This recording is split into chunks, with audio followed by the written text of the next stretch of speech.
कहानी को पूरा समझने के लिए कहानी के पिछले सभी भागों को ज़रूर देखें। उसका लिंक मैं आप लोगों को डिस्क्रिप्शन बॉक्स में दे दूंगी और साथ में कमेंट बॉक्स में पिन भी कर दूंगी, तो आप वहां से भी जाकर देख सकते हैं। एहसास ने गाड़ी का हॉर्न बजाया तो वो तुरंत गाड़ी में बैठी और गाड़ी वहां से निकल गई।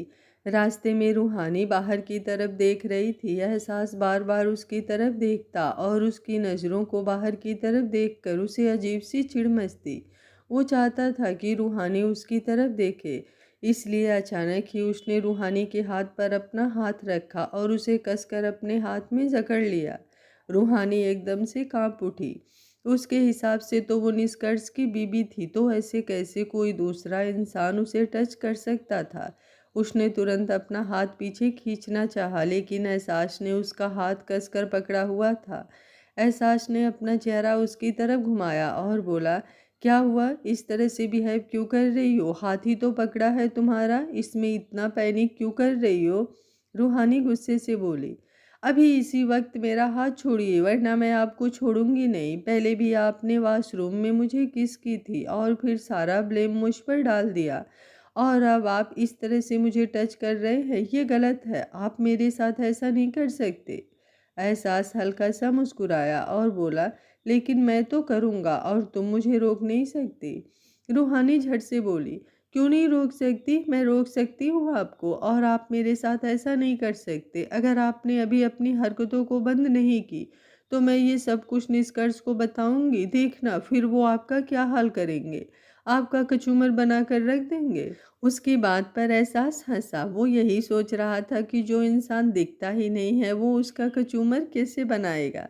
उसे हंसते हुए देख रूहानी नाक फुलाकर बोली, आपको मेरी बातें खोखली धमकी लग रही है ना? एहसास ने अपना सिरनामे हिलाया और बोला, नहीं, तुम्हारी धमकी खोखली नहीं लग रही, लेकिन मैं सच कह रहा हूँ कि खोखला इंसान मेरा कचुम्बर कैसे बनाएगा। रूहानी गुस्से से हो बोली, आपकी हिम्मत कैसे हुई मेरे निष्कर्ष के बारे में ऐसी बात करने की? ये बोलते हुए उसकी आंखों में नमी तैर गई, तो अब एहसास ने हंसना एकदम से बंद कर दिया। वो तो बस यूं ही रूहानी से मजाक कर रहा था। उसे क्या पता था कि रूहानी इतनी सी छोटी सी बात को सीरियस ले जाएगी। उसने तुरंत गाड़ी को एक साइड किया और फिर एक झटके से ब्रेक लगाया। रूहानी इस ब्रेक के लिए रेडी नहीं थी, तो उसका सिर जोरों से डैशबोर्ड पर लगने लगा, लेकिन एहसास ने अपना दूसरा हाथ आगे कर उसे चोट लगने से बचा लिया था। रूहानी की धड़कन जैसे एक पल के लिए स्किप हो गई। वो अभी भी अपनी नमी भरी आंखों से एहसास को देख रही थी और एहसास अब उसे अपनी प्यार भरी नज़रों से देखने लगा था। उसने रूहानी का हाथ और भी ज़्यादा कसकर पकड़ लिया। रूहानी की धड़कनें तेज होने लगी। एहसास ने उसके हाथ को हल्का सा ऊपर उठाया और फिर उसे चूम कर बोला, तुम रोया मत करो रो। एहसास अरोड़ा को आज तक एक खरोच भी नहीं लगी, लेकिन तुम्हारे आंसू सीधा उसका सीना चीरते हैं। उसकी बात सुनते हुए रूहानी बस उसकी तरफ देखती रह गई।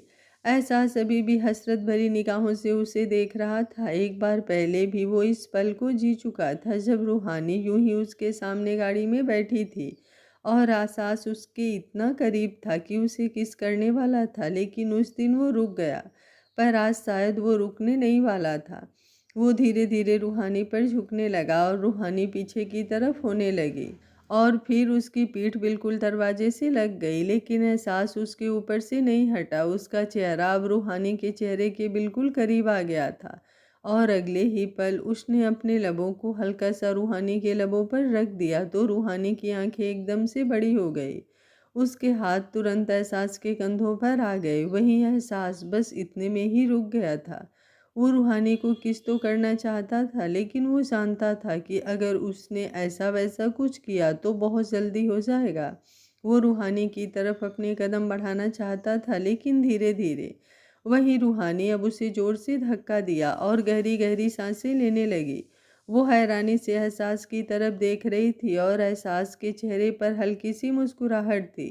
रूहानी का चेहरा अब गुस्से से कांपने लगा। वो उसकी तरफ देखते हुए बोली, आपकी हिम्मत भी कैसे हुई मुझे इस तरह से किस करने की? समझते क्या हैं आप खुद को?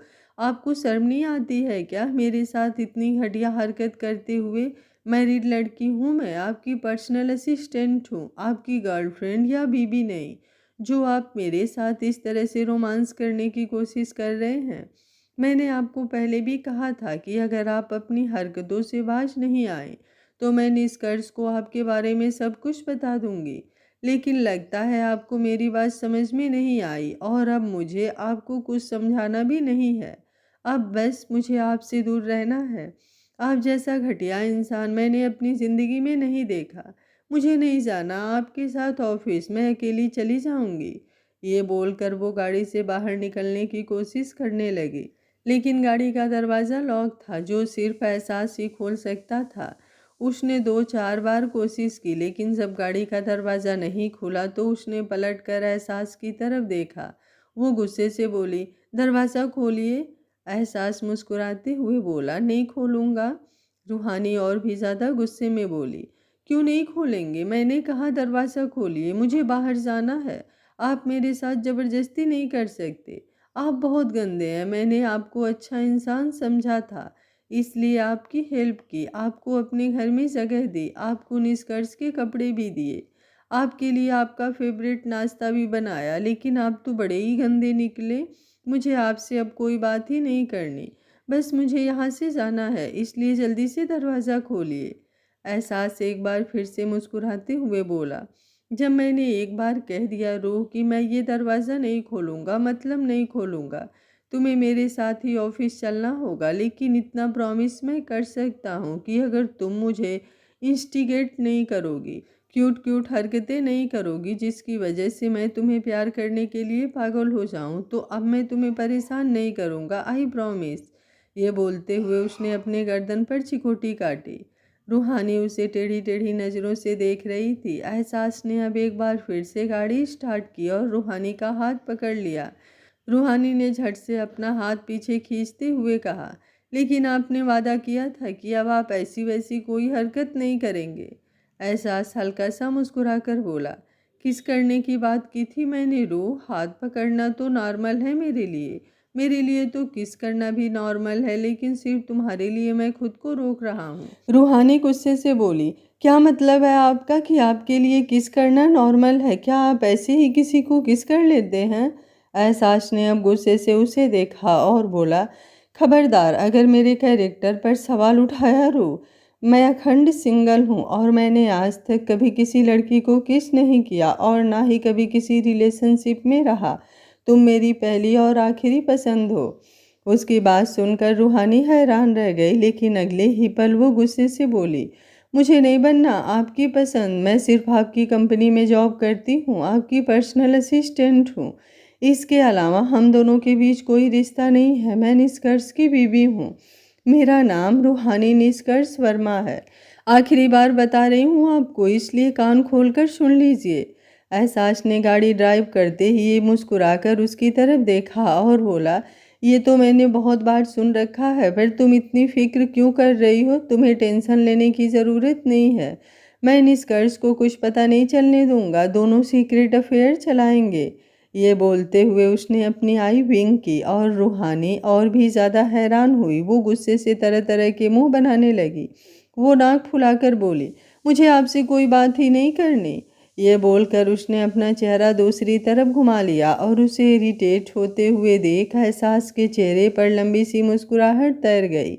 मतलब उसकी रूह थोड़ा बहुत लड़ना तो जानती थी, ज़्यादा तो नहीं, लेकिन बस थोड़ा बहुत, और फिर बाद में इरिटेट होकर चुप होकर बैठ जाएगी। वो यही सोच रहा था कि उसे बीबी बकबक करने वाली नहीं मिलेगी, बस 2-2.5 लाख बोलकर चुप हो जाने वाली मिलेगी।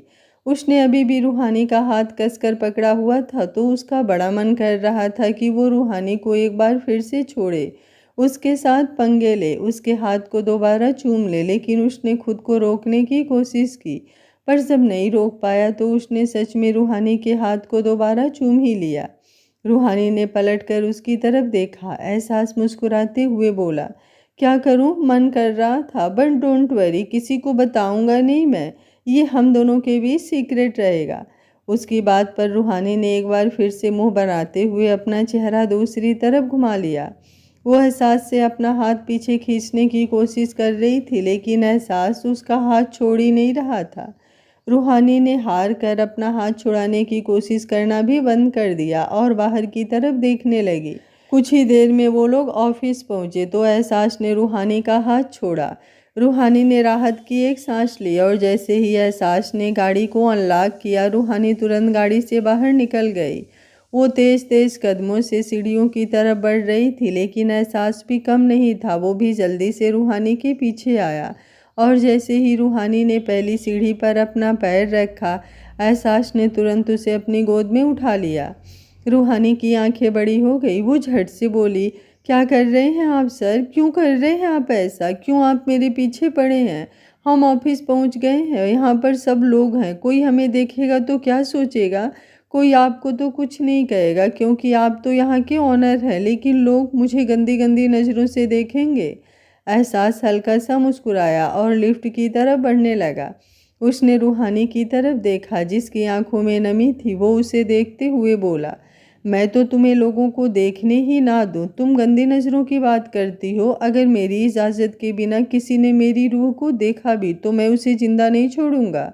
उसकी बात सुनकर रूहानी बस उसकी तरफ देखती रह गई। एहसास अब उसे लिफ्ट में ले आया था। लिफ्ट में लाकर भी उसने अपनी रूह को तब तक नहीं छोड़ा जब तक वो दोनों टॉप फ्लोर पर नहीं पहुंच गए। जैसे ही लिफ्ट खुली, रूहानी तुरंत बाहर निकली, लेकिन एक बार फिर से एहसास ने उसका हाथ पकड़कर उसे रोक लिया। रूहानी ने पलटकर उसकी तरफ देखा और बोली, कल से ऑफिस नहीं आऊँगी मैं। एहसास मुस्कुराया और बोला, बातें सोच समझकर करनी चाहिए रूह। हो सकता है अब इस लम्हे के बाद मैं तुम्हें एक पल के लिए भी खुद से अलग ना होने दूँ। उसकी बात सुनकर रूहानी ने एक बार फिर से कुछ नहीं कहा। एहसास उसके बिल्कुल करीब हुआ और बोला, जाओ अपने केबिन में जाओ, लेकिन जब मैं तुम्हें अपने केबिन में बुलाऊंगा तो चुपचाप आ जाना, वरना मैं तुम्हारे केबिन में आ जाऊंगा और फिर तब तक बाहर नहीं निकलूंगा जब तक ऑफिस आवर्स खत्म नहीं हो जाते। इसलिए कोई चालाकी नहीं रो। ये बोलते हुए उसकी नज़रों में वार्निंग साफ नज़र आ रही थी। रूहानी ने एक झटके से एहसास से अपना हाथ छुड़ाया और तुरंत अपने केबिन की तरफ भाग गई। अपने केबिन में आते ही उसने अपना पर्स टेबल पर रखा और फिर चेयर पर बैठकर गहरी सांसें लेने लगी। वो यही सोच रही थी कि निष्कर्ष को इन सब बातों के बारे में पता चलेगा तो उसे कितना बुरा लगेगा। इससे पहले कि निष्कर्ष को किसी और से पता चले, उसे खुद ही एहसास के बारे में सब कुछ बताना होगा, वरना निष्कर्ष उसे गलत समझ लेगा। वहीं दूसरी तरफ एहसास अभी अपने केबिन में आकर बैठा ही था कि उसके फ़ोन पर मानसी जी का कॉल आया। उसने मुस्कुराते हुए कॉल रिसीव किया। सामने से मानसी जी की शिकायत भरी आवाज़ आई, पहले मुझे लगता था कि तुम उस रूहानी को पसंद करते हो, लेकिन अब लगता है कि तुम उसके दीवाने हो गए हो। अगर ऐसा है तो बता दो ना एहसास, कम से कम हम तुम्हारे लिए लड़की देखना तो बंद करें। तुमने शादी के लिए हाँ की थी, लेकिन अब बहू को घर लाना तो दूर की बात, यहाँ तो बेटा ही रात रात भर घर नहीं आ रहा। एहसास हल्का सा मुस्कुराया और बोला, आप फिक्र मत कीजिए, बहुत जल्दी आपकी बहू घर आ जाएगी मॉम। उसकी बात सुनकर मानसी जी एक्साइटेड होते हुए बोली, सच में? मतलब मेरा शक सही है? तुम और रूहानी दोनों एक दूसरे से प्यार? उनकी बात पूरी होती उससे पहले ही एहसास बोला, नहीं मॉम, ऐसा कुछ नहीं है। मतलब मैं रूहानी से प्यार करता हूँ, लेकिन रूहानी मुझसे प्यार नहीं करती। बट डोंट वरी, वो जल्दी ही घर आएगी। मानसी जी शॉक्ड होते हुए बोली, जब वो तुमसे प्यार ही नहीं करती तो वो घर क्यों आएगी? एहसास बेटा, कहीं तुम उसके साथ ज़बरदस्ती तो नहीं? एहसास एक बार फिर से उनकी बात बीच में काट कर बोला, ज़बरदस्ती तो नहीं है मॉम, बस इतना यकीन कीजिए मैं जो भी कर रहा हूँ ये उसके और मेरे दोनों के लिए सही है। आपके बेटे ने आज तक कभी कोई गलत चीज़ नहीं की, किसी लड़की के साथ कोई रिलेशनशिप नहीं, कोई कमिटमेंट नहीं। लेकिन इस बार एक वादा मैंने खुद से किया है, अपनी रूह को अपना बनाने का वादा। उसकी बात सुनते हुए मानसी जी को कुछ समझ नहीं आ रहा था, लेकिन इतना तो वो समझ गई थी कि एहसास रूह के साथ कुछ गलत तो नहीं करेगा। वो मुस्कुराई और बोली, अच्छा ठीक है, मान लेती हूँ तुम्हारी बात, लेकिन इतना तो बताओ कि कब लेकर आ रहे हो तुम मेरी बहू को मेरे घर? आखिर मुझे तैयारी भी तो करनी होगी। एहसास मुस्कुराया और बोला, आज रात। मानसी जी उसकी इस बात पर अब और भी ज़्यादा दंग रह गई। वही एहसास के चेहरे पर लंबी सी स्माइल थे। अरोड़ा इंडस्ट्रीज, एहसास और रूहानी दोनों इस वक्त मीटिंग एरिया में थे और सामने प्रोजेक्टर ऑन था जिस पर रूहानी कुछ काम कर रही थी, लेकिन आज उसका मूड ठीक नहीं था। उसे बार बार एहसास की हरकतें याद आ रही थी और ऐसा लग रहा था कि वो निष्कर्ष को धोखा दे रही है। इसलिए वो अपना काम ढंग से कर नहीं पा रही थी और इसी वजह से बार बार अटक रही थी। उसने प्रोजेक्टर के पास अपना हाथ किया और बोली, अगर इसमें 5% इन्वेस्टमेंट अरोड़ा मेंशन की तरफ से होगी तो प्रॉफिट के शेयर्स अरोड़ा इंडस्ट्रीज को 20% चाहिए। तभी अचानक से एहसास बोला, रूह क्या हुआ तुम्हें, तुम ठीक तो हो ना? उसे यूं रूहानी का हाल चाल पूछते हुए देख सब लोगों की नजरें एहसास पर आ गई। वहीं रूहानी को भी पसीना आने लगा था। उसने तुरंत कहा, मतलब मैं कुछ समझी नहीं सर, मैं तो ठीक हूँ, मुझे क्या होगा? एहसास मुस्कुराते हुए बोला, तो फिर तुम गलत परसेंटेज क्यों बता रही हो रूह? 5% इन्वेस्टमेंट के बदले 25% प्रॉफिट लिखा हुआ है सामने, तुम 20% क्यों बोल रही हो? उसकी बात सुनकर रूहानी के सामने की तरफ देखा जहां सच में 25% लिखा हुआ था। तभी एक शख्स एहसास की तरफ देखते हुए बोला, लेकिन ये तो गलत है मिस्टर अरोड़ा, हम आपको इस प्रोजेक्ट में 5% इन्वेस्टमेंट के बदले इतने परसेंटेज का प्रॉफिट कैसे दे सकते हैं? ऐसे तो बाकी सब लोगों के साथ गलत होगा। एहसास हल्का सा मुस्कुराया और बोला, आई डोंट नो आपको ये सब कैसे मैनेज करना है और कैसे नहीं, मुझे बस मेरे प्रॉफिट से मतलब है। अगर आपको इन्वेस्टमेंट चाहिए तो आप ये मीटिंग कंटिन्यू कर सकते हैं, अगर नहीं तो दरवाज़ा उधर है। ये बोलते हुए उसने सामने दरवाजे की तरफ देखा। तभी वहां पर बैठा हुआ एक दूसरा शख्स जयंत त्रिपाठी बोला, जो आज से कुछ दिन पहले हुई मीटिंग में भी शामिल था और उसकी नज़रें रूहानी पर थी, इसीलिए एहसास ने वो मीटिंग ओवर कर दी थी और रूहानी को लेकर मीटिंग हॉल से चला गया था। वो तुरंत बोला, लगता है मिस्टर अरोड़ा आजकल आपका ध्यान बिजनेस में नहीं है, इसलिए आप ऐसी चीज़ें कर रहे हैं जिससे आपको प्रॉफिट नहीं सिर्फ और सिर्फ लॉस होगा। आई मीन 5% इन्वेस्टमेंट के बदले 25% प्रॉफिट, ये तो पॉसिबल ही नहीं हो सकता। अगर आप इतना प्रॉफिट ले जाएंगे तो हम लोग क्या रखेंगे, हमें भी तो आखिर प्रॉफिट चाहिए ना। ये बोलते हुए उसने रूहानी की तरफ देखा और एक बार फिर से उसकी नज़रों में एहसास को रूहानी के लिए बेशर्मी नजर आ रही थी। उसने अपना हाथ टेबल पर पटका तो जयंत त्रिपाठी एकदम से एहसास की तरफ देखने लगा। एहसास के चेहरे पर व्यंग भरी मुस्कुराहट तैर गई। वो मिस्टर त्रिपाठी की तरफ देखते हुए बोला, यहाँ पर आपके साथ 5 इंडस्ट्रीज के सीईओ बैठे हैं, अगर आप लोग एक साथ भी हो जाएं तो अरोड़ा इंडस्ट्रीज का मुकाबला नहीं कर सकते। उसका नाम, उसका फेम ही काफ़ी है एक प्रोजेक्ट को लेवल पर लेकर जाने के लिए। मैं सिर्फ 5% इन्वेस्टमेंट नहीं दे रहा हूँ, अपना नाम दे रहा हूँ, जिसके बदले में अगर मैं 5% इन्वेस्टमेंट ना भी दूँ तो भी मेरा 25% प्रॉफिट शेयर बनता है। पर फिर भी मैं इन्वेस्टमेंट दे रहा हूँ, ये तो आप लोगों के लिए मेहरबानी वाली बात होनी चाहिए। और अगर आपको लगता है कि आप मेरे बिना ये प्रोजेक्ट अच्छे से कर सकते हैं तो मैं आज ही अरोड़ा इंडस्ट्रीज़ का नाम इस प्रोजेक्ट से वापस ले लेता हूँ। उसके बाद आप देख लीजिएगा कि आपका ये प्रोजेक्ट आसमान छुएगा या फिर सीधा धरती में जाएगा। ये बोलते हुए एहसास के चेहरे पर डेविल एक्सप्रेशंस थे। जयंत त्रिपाठी गुस्से से एहसास की तरफ देख रहा था, जबकि बाकी सब लोग अब अपने आप में डिस्कशन करने लगे थे। उनमें से एक एहसास की तरफ देखते हुए बोला, ओके फाइन, हमें ये डील मंजूर है। जयंत त्रिपाठी की आंखें बड़ी हो गई। वो तुरंत बोला, लेकिन मुझे मंजूर नहीं। एहसास हल्का सा मुस्कुराया और बोला, तो फिर आप यहाँ पर बैठकर क्या कर रहे हैं? दरवाज़ा खुला है, चले जाइए यहाँ से। आप जितनी इन्वेस्टमेंट दे रहे हैं वो इन्वेस्टमेंट अब मैं एक्स्ट्रा दूंगा। उसकी बात सुनकर जैन के होश उड़ गए। एहसास ने सामने बैठे मिस्टर मित्तल की तरफ देखते हुए कहा, जरा बताइए मुझे मिस्टर जैन त्रिपाठी कितने % इन्वेस्टमेंट दे रहे थे?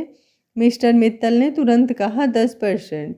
एहसास एक बार फिर से मुस्कुराते हुए बोला, ओके फाइन, अब मैं 15% इन्वेस्टमेंट देने के लिए तैयार हूँ, लेकिन मुझे मिस्टर जैन इस प्रोजेक्ट में नहीं चाहिए। 5 मिनट का वक्त है आपके पास डिसीजन लेने के लिए, उसके बाद इस चीज़ पर कोई डिस्कशन नहीं होगा।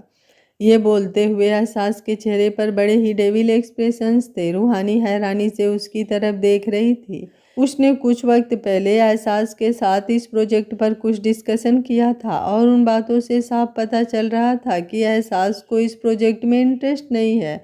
तो फिर अब 15% इन्वेस्टमेंट का क्या मतलब बनता है? मिस्टर मित्तल 5 मिनट पूरे होने से पहले ही बोले, हमें आपकी डील मंजूर है मिस्टर अरोड़ा। अगर आप 5% शेयर पर भी मिस्टर जैन का नाम हटाने के लिए कहते तो हम तैयार थे। हमें आपका नाम और आपकी वैल्यू चाहिए जो मार्केट में मिस्टर जैन के मुकाबले बहुत ज़्यादा है या फिर कहीं हम सबसे ज़्यादा। उनकी बात सुनते हुए एहसास की वो तिरछी मुस्कुराहट और भी ज़्यादा लंबी हो गई थी। अब उसने मिस्टर जैन त्रिपाठी की तरफ देखा और अपना हाथ दरवाजे की तरफ बढ़ाते हुए बोला, यू कैन लीव नाउ। उसकी इस बात पर तो जैन त्रिपाठी का चेहरा गुस्से से लाल हो गया था। वो अपनी जगह से उठा और एहसास की तरफ देखते हुए बोला, देख लूँगा मैं तुम्हें। ये बोलकर वो वहाँ से जाने लगा, लेकिन फिर अचानक ही एहसास उसे रोकते हुए बोला, 1 मिनट। ये बोलकर वो अपनी जगह से उठा और जैन त्रिपाठी के बिल्कुल सामने आकर खड़ा हो गया। जैन गुस्से से कांपता हुआ उसे देख रहा था। एहसास उसे गहरी नज़रों से देखता हुआ बोला, प्रॉफिट और इन्वेस्टमेंट इन सब की बातें छोड़ो। तुम्हारे हाथ से ये प्रोजेक्ट तभी निकल गया था जब तुम्हारी नज़र कहीं और गई। आइंदा अगर उसे नज़र उठाकर भी देखा तो अब तो सिर्फ इस प्रोजेक्ट से बाहर किया है, अगली बार पूरी बिजनेस इंडस्ट्रीज में कहीं नहीं नज़र आओगे तुम। धरती के अंदर इतना नीचे तक गाड़ूंगा कि पाताल लोक भी तुमसे ऊपर होगा। उसकी बात सुनते हुए जैन ने एक नज़र रूहानी की तरफ डाली और उसकी नज़र एक बार फिर से रूहानी की तरफ जाते हुए देख एहसास ने अपना हाथ उठाया और जोर से एक थप्पड़ जैन के गाल पर रसीद कर दिया। रूहानी एकदम से कांप उठी। उसने जैन की नज़रें खुद पर महसूस की थी। जैन ने अपने गाल पर अपना हाथ रख लिया। बाकी सब बिजनेसमैन भी हैरानी से एहसास और जैन की तरफ देख रहे थे। एहसास गहरी नज़रों से जैन को देखते हुए बोला, दफ़ा हो जाओ यहाँ से, वरना अरोड़ा इंडस्ट्रीज अपने नाम के साथ साथ तुम्हारे शमशान घाट के नाम से भी फेमस होगी। उसकी बात सुनकर जैन कुछ बोल ही नहीं पाया। इस वक्त उसकी आंखों में एक आग जल रही थी और वो तुरंत बाहर की तरफ चला गया। रूहानी की आंखों में नमी तैर गई। वो समझ गई थी कि बात जरूर उसी से रिलेटेड है। जैन त्रिपाठी के जाने के बाद अब एहसास ने बाकी सब की तरफ देखा और बोला, बाकी का डिस्कशन अब नेक्स्ट मीटिंग में होगा। Now everyone please excuse me.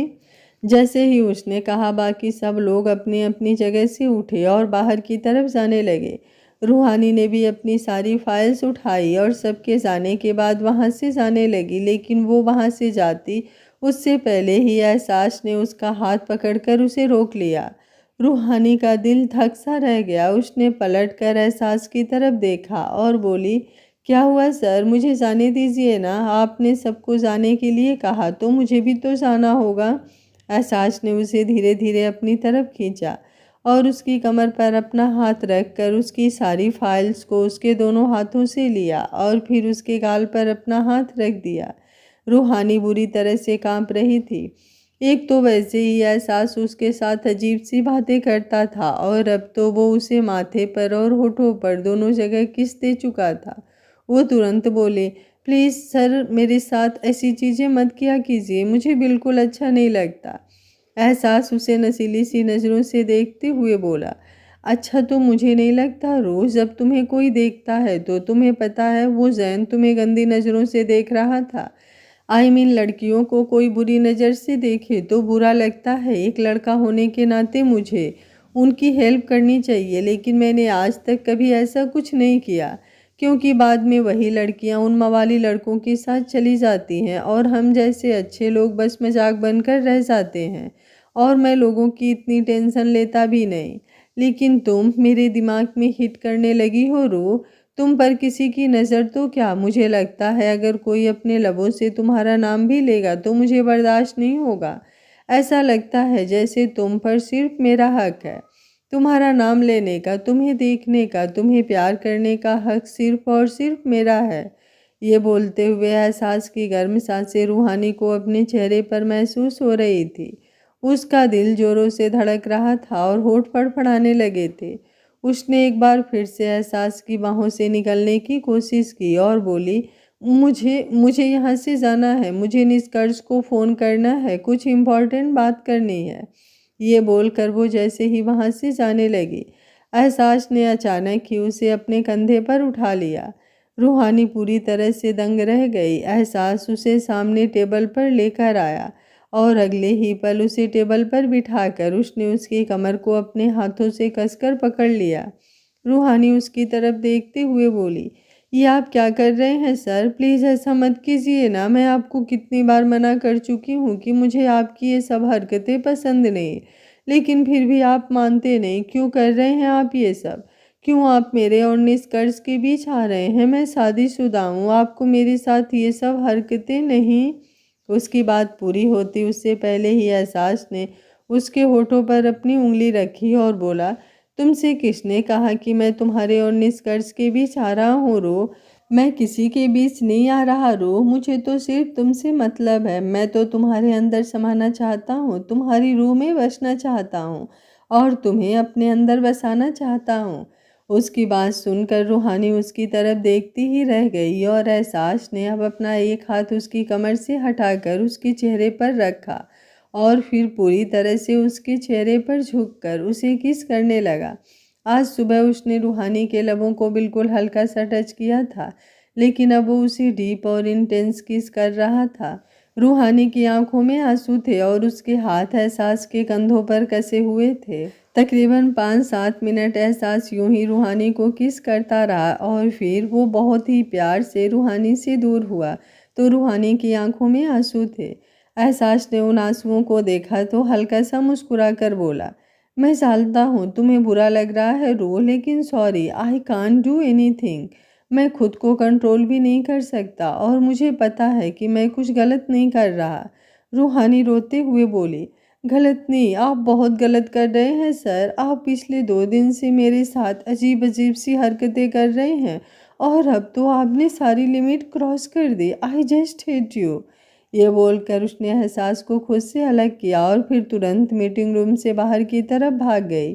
एहसास उसे भागते हुए देख उसके पीछे नहीं गया, बल्कि हल्का सा मुस्कुराया और बोला, लेकिन I am madly in love with you रू, और एक दिन तुम्हें भी मुझसे प्यार होगा। हद से ज़्यादा वाला प्यार, वो बेइंतहा वाला प्यार और शिद्दत वाला प्यार।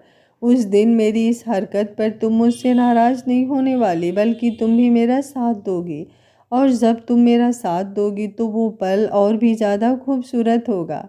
ये बोलते हुए एहसास की मुस्कुराहट अब और भी ज़्यादा लंबी हो गई थी। वहीं रूहानी अपने केबिन में आई और आकर रोने लगी। वो खुद से बोली, अब मैं और चुप नहीं रह सकती। अगर मैं चुप रही तो सर की हिम्मत और भी ज़्यादा बढ़ जाएगी और वो फिर अपनी मर्जी से कुछ भी करेंगे। इससे पहले कि वो मुझे ब्लैकमेल करें या फिर मुझे निष्कर्ष का नाम लेकर डराएं, मैं खुद ही निष्कर्ष को सब कुछ बता देती हूँ। ये बोलकर उसने अपना फ़ोन निकाला और उससे निष्कर्ष को कॉल करने लगी। जब भी वो निष्कर्ष के नंबर पर कॉल करती थी तो हमेशा नंबर स्विच ऑफ आता था, लेकिन उसकी इमेजिनेशन में तो उस नंबर पर कॉल जा रही होती और फिर वो उस नंबर से बात करने लगती। लेकिन आज फ़ोन स्विच ऑफ नहीं जा रहा था, बल्कि सच में कॉल लग रही थी। रूहानी के चेहरे पर मुस्कुराहट थी, जैसे उसे एक सुकून सा मिल रहा हो। सामने से अब कॉल रिसीव हुई और वो कॉल किसी और ने नहीं बल्कि एहसास ने रिसीव की थी। कुछ ही वक्त पहले वो नंबर उसके पास पहुंच चुका था और उसने ऑन भी कर लिया था। इस वक्त वो अपने केबिन में चेयर पर बैठा था और सामने लैपटॉप पर रूहानी को देख रहा था। उसकी आंखों से बहते हुए वो मोटे मोटे आंसू भी उसे नजर आ रहे थे और अब जिस तरह से रूहानी अपने आंसुओं को साफ कर रही थी और साथ में नाक सिकोड़ रही थी, उसे देखते हुए एहसास हल्का हल्का मुस्कुरा भी रहा था, क्योंकि रूहानी इस वक्त सच में बहुत क्यूट लग रही थी। जैसे ही एहसास ने कॉल रिसीव किया, सामने से रूहानी की आवाज़ आई, निष्कर्ष कैसे हैं आप बिजी तो नहीं है ना? मेरा मतलब है आप कोई काम तो नहीं कर रहे ना? ये बोलकर वो चुप हो गई। हालांकि एहसास ने कुछ नहीं कहा, लेकिन उसकी इमेजिनेशन में तो जैसे निष्कर्ष ने रूहानी को जवाब दे दिया था। और रूहानी अब आगे बोली, एक्चुअली मुझे आपको कुछ बताना है निष्कर्ष। मुझे आपसे कहना है कि एहसास सर बहुत ज़्यादा अजीब हैं। आपको पता है वो ना कुछ ऐसी हरकतें कर रहे हैं जिसकी वजह से मुझे प्रॉब्लम हो रही है। वो मेरे करीब आते हैं निष्कर्ष और मुझे गलत तरह से टच करते हैं। उन्होंने मुझे किस भी किया।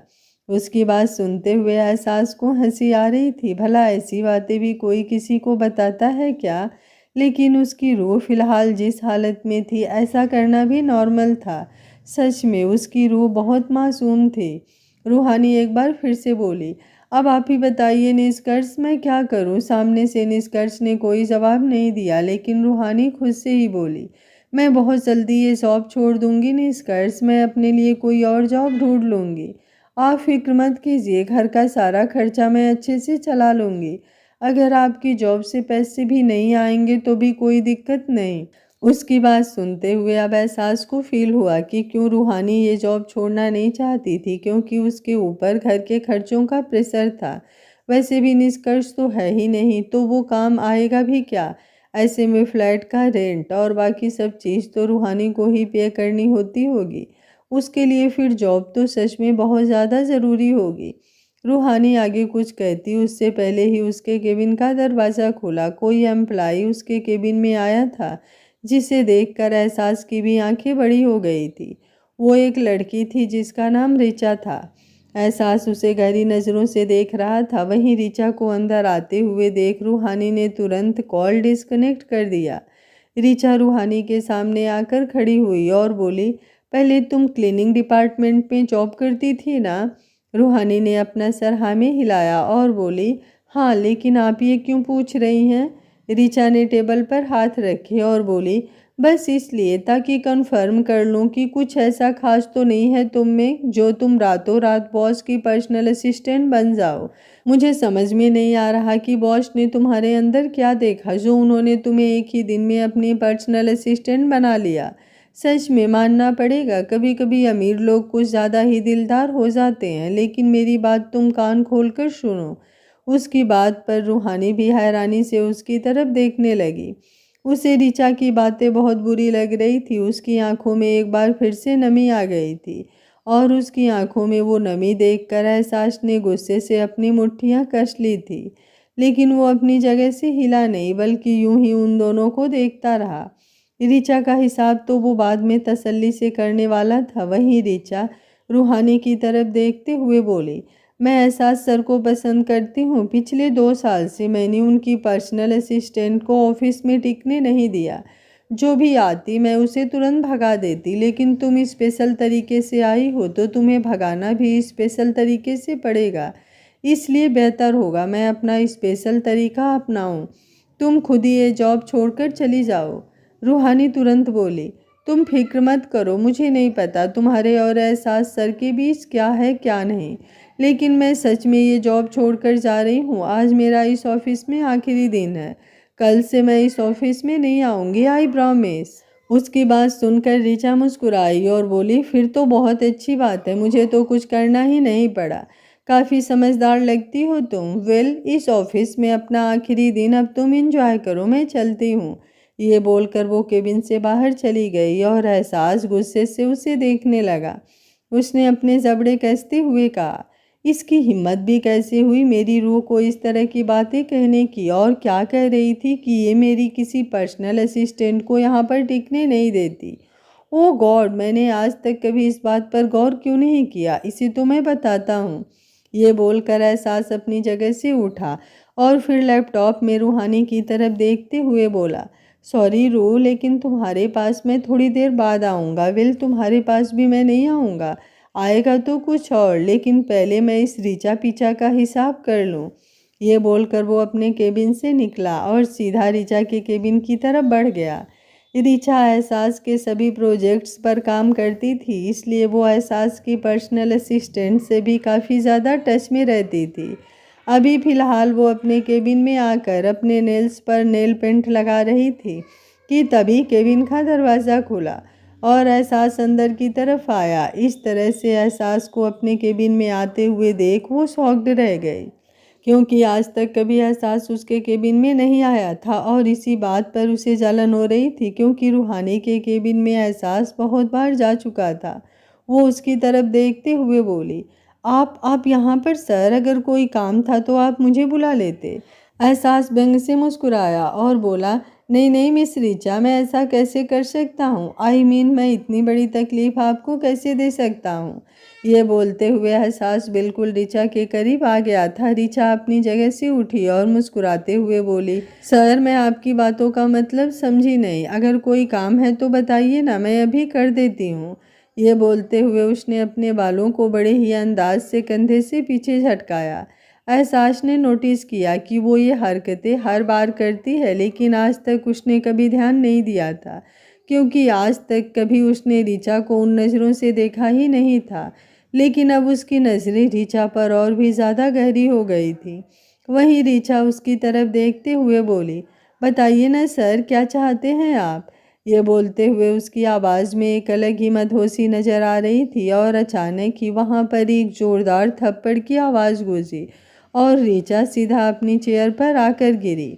उसने अपने गाल पर अपना हाथ रखा हुआ था और उसका पूरा गाल बुरी तरह से सूज चुका था। एहसास के एक ही थप्पड़ से ऋचा का गाल सूज चुका था और वो अपनी आंखों में आंसू लिए एहसास की तरफ देख रही थी। उसके पूरे बाल भी बिखर गए थे। एहसास उसकी तरफ देखते हुए बोला, ये ऑफिस तो छोड़ो, आइंदा अगर तुम मुझे मेरे आसपास भी कहीं नजर आई तो इस बार तो सिर्फ एक थप्पड़ लगाया है मैंने तुम्हारे गाल पर, अगली बार तुम्हारा मुंह तोड़ दूंगा। इसलिए मुझसे और मेरी रूह से दूर रहना।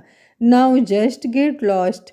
उसकी बात सुनकर ऋचा हैरान रह गई। वो तुरंत बोले, आई एम सॉरी सर, अगर आपको रूहानी मैडम ने कुछ कहा है, लेकिन मेरा यकीन कीजिए मैंने उनसे कुछ भी नहीं कहा। वो शायद आपको मेरे खिलाफ भड़का रही हैं। वो अच्छी लड़की नहीं है सर, आप प्लीज़ उस पर ट्रस्ट मत कीजिए। ऐसी लड़कियां बहुत चालू होती हैं। एहसास व्यंग से मुस्कुराया और बोला, ओह रियली, तुम्हें लगता है कि तुम एहसास अरोड़ा को बताओगी कि उसे किस पर ट्रस्ट करना है और किस पर नहीं। ट्रस्ट तो मैंने तुम पर किया था ये सोचकर कि तुम अच्छी लड़की हो, लेकिन मुझे क्या पता था कि अब तक मेरी जितनी भी पर्सनल असिस्टेंट थी वो सब इस ऑफिस में टिक क्यों नहीं रही थी, क्योंकि उन्हें तुम अपना जलवा जो दिखा रही थी। लेकिन तुम्हारा ये जलवा एहसास अरोड़ा के सामने नहीं चलने वाला। इसलिए बेहतर होगा यहाँ से दफ़ा हो जाओ, वरना मैं धक्के मार कर बाहर निकाल दूंगा तुम्हें। तुम्हारी नौकरी तो जा ही रही है, सबके सामने इज्जत भी जाएगी, इसलिए चुपचाप दफ़ा हो जाओ यहाँ से। उसकी ये बात सुनकर ऋचा हैरान रह गई। अब उसके पास बोलने के लिए भी कुछ नहीं बचा था, इसलिए वो चुपचाप अपना पर्स उठाकर बाहर की तरफ चली गई। एहसास ने अचानक ही उसे रोका और बोला, एक मिनट। उसके रोकने पर ऋचा तुरंत रुक गई और उम्मीद भरी नज़रों से उसे देखने लगी। एहसास उसकी तरफ आया और उसे देखते हुए बोला, तुमने मेरी रूह को उसके केबिन में जो कुछ कहा उसके लिए तो मैंने तुम्हारा गाल अच्छे से लाल कर दिया था, लेकिन अभी जो तुमने मेरे सामने मेरी रूह के बारे में बकवास की उसका हिसाब तो रह ही गया। ये बोलकर उसने एक जोरदार थप्पड़ ऋचा के गाल पर और जड़ दिया, तो इस बार ऋचा का दूसरा गाल भी पूरा लाल हो गया। ऋचा को थप्पड़ लगाने का एहसास का फैसला सही था या गलत, कमेंट बॉक्स में अपनी राय ज़रूर दीजिएगा। कुछ कारणों की वजह से कहानी का पार्ट आज लेट हो गया है, लेकिन कल से फिर 12 बजे अपलोड हो जाया करेगा डेली। आज का पार्ट आप लोगों को कैसा लगा, कमेंट बॉक्स में अपनी राय ज़रूर दीजिएगा। अगर कहानी आप लोगों को अच्छी लग रही है तो वीडियो को एक लाइक ज़रूर करिएगा। Thank you for watching. मिलते हैं कहानी के अगले भाग में, तब तक स्वस्थ रहिए, मस्त रहिए, अपना ख्याल रखते रहिए।